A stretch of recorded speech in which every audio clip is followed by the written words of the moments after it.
Retirement planning isn't just about reaching a number, it's about ensuring you have financial confidence to enjoy your future with peace of mind. Welcome back, everyone. I'm Sophia Yvette, co host slash producer, back in the studio with Cody Stansell, Senior Wealth Advisor for Steadfast Wealth Planning. Cody, how's it going today? Hey, Sophia, I am doing well. How are you doing? I'm also doing well, Cody. Good, absolutely. So, it's a question most of us think about from time to time. How do I know if I'm on track for retirement? Yep, great question. It's actually probably the most popular question that we receive from folks because it's definitely on everyone's top of mind.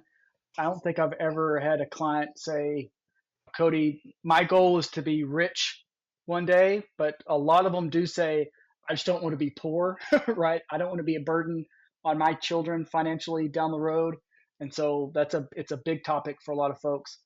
The first way is I would caution a lot of folks from just Googling this question, and you get very generic answers online, calculators and some of those things. And is $1 million enough or is less, more? It's kind of like calories in a day. Everyone's a little bit different, right? The standard 2,000 calories a day, but the real answer is, well, are you tall? Are you short? Are you active? Are you not? What's your family history? There's a lot that goes into it. So first thing I do is hesitate on Googling a question like this and trying to find. So I would obviously start meeting with a competent financial planner. I think it's a great first step to see if you're on track for retirement. When you meet with our team, this is the first question we ask. I make the analogy of kind of like if you're on an airplane and the oxygen masks come down, they always tell you to put yours on before helping someone around you. Retirement, that particular topic, is that oxygen mask for us. We want to make sure you're on track for retirement before we can move on to some of these other goals or other financial action items that you have of saving for your child's college or helping your parent with their financial journey or life insurance or whatever the other topics are, making sure we check that box, being on track for our own retirements, the first thing that we want to secure. But to practically answer your question, it's all about matching cash flow. And what I mean by that, we sit down and go over how much you want to spend in retirement. So we talk through, okay, what's your lifestyle like today? Is that kind of lifestyle that you want to live in retirement? Your basic living needs, healthcare cost, spoiling your grandchildren, travel, whatever it may be, whatever you want to do, what does that dollar amount need to be? And then we back into that number with any income that you have coming in. So what about Social Security? Do you have a pension, any kind of rental property income, part-time work, any other income that you have coming in? And then what's the deficit, right? If we need $10,000 a year and we have $5,000 coming in, where are we going to find that other $5,000? That's where your bucket of money, your IRA, your 401k, your brokerage investment account, we use a standard of 4 to 5% withdrawal rule from that bucket of money. So, an example: if you have $1 million invested, we can securely send you $40,000 to $50,000 per year to make up that difference, right? Especially for folks that maybe are in their 40s or early 50s and retirement's still a decade plus, and they don't really know what kind of lifestyle they're going to live down the road. That's how we can back into those numbers to know how much to save so that our bucket of money is big enough to provide this kind of income, right?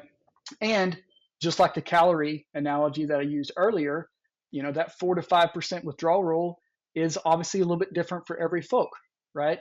If some people want to leave a legacy to their kids, well, they may need to withdraw a little bit less than that so that their portfolio keeps growing. But I have a lot of folks that say, I've saved this money, I worked hard. This is for my spouse and I. And yes, if there's any left over for my children, great. But if not, sorry, then you could withdraw a little bit more because your existing balance isn't as much of a need. So it really, really does depend. But a big one too is we use software. I'm a visual learner.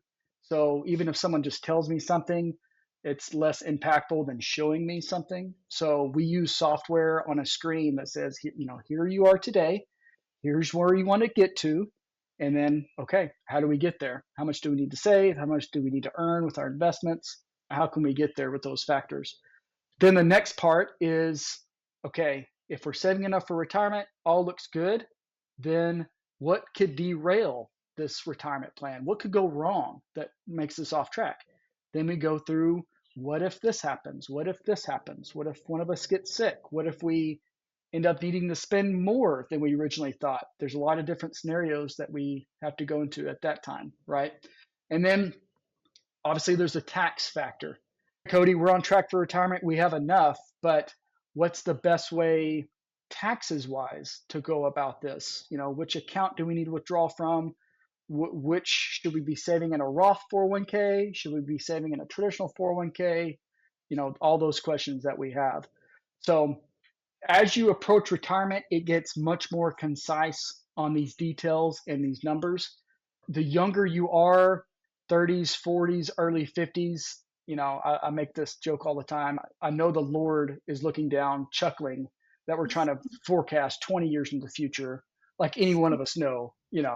But financial planner is in my title, so we have to have a plan.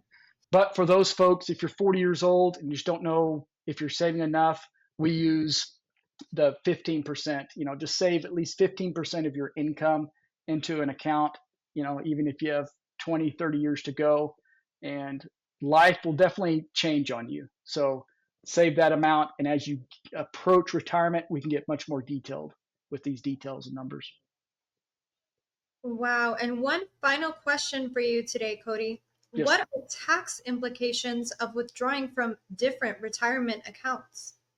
Yes, absolutely. So there are three buckets of money, if you will, that the IRS allows you to have. There's the traditional 401k and IRA, right? You contributed money to that account type during your Mhm. working years. It grows and grows.